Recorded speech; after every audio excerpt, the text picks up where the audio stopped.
Կցագնդերով վարժությունները ֆիզկուլտուրայում ամենատարածվածներից են եւ հասարակ է թվում դրանց կատարումը, բայց երբ խոսքը շարժումների տասնյակ հազարավոր անդադար կրկնությունների մասին է, առաջին պլան է մղվում ֆիզիկական առանձնահատուկ պատրաստականությունը։ Երազանքի հետքերով Վարդան Պետրոսյանը Գինեսի գրքում գրանցվելու ճանապարհին է։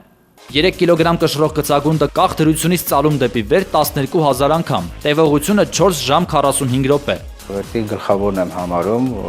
որտեղ ինքը ժամով երկար է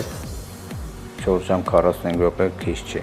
Վարդան Պետրոսյանը ծրագրերից երկար չի խոսում, դրանք թվերի լեզվով իրեն ներկայացնում են դյուցազնագրքի իր հաստատուն էջում։ 2 տարվա ընթացքում սահմանել է 6 ռեկորդ։ Մոտորերս էլ պատրաստում եմ գերազանցել, ես իմ ռեկորդս։ Ցեղասպանության 100-րդ տարելիցին ռեկորդով ներկայանալու ցանկություն վաղուց ուներ։ Խորհրդանշական նորը 4 կիլոգրամանոց կցագունդը երկու ձեռքով կախ դրությունից դեպի վեր ծալել է 14000 անգամ։ Այնուհետև բարդացրել է վարժությունը եւ ծալումը կատարել գոտկատեղից մինչեւ ուսահոդը։ Այս անգամ կցագունդը կշռել է 7 կիլոգրամ եւ այն 1 րոպեի ընթացքում Վարդանն իրեն ենթարկել է 69 անգամ։ Բայց դա ամենը չէր, զավեշտից խուսափել չի հաջողվել։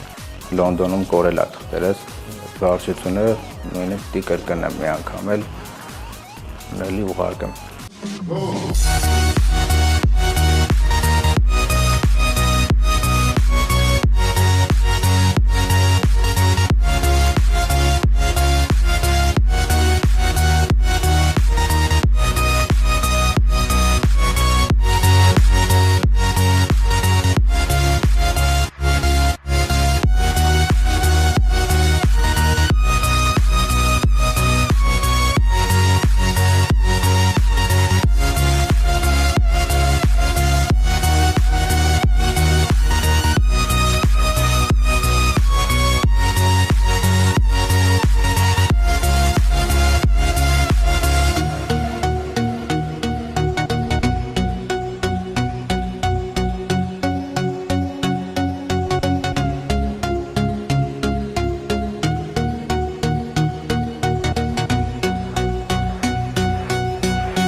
Ընտրած մարզաձև եղել է, հաջողություններ նույնպես։ Դրանք մնացել են թիկունքում։ Վարդան Պետրոսյանը սևեռված է նոր մասնագիտացմանը։ Զբաղվել եմ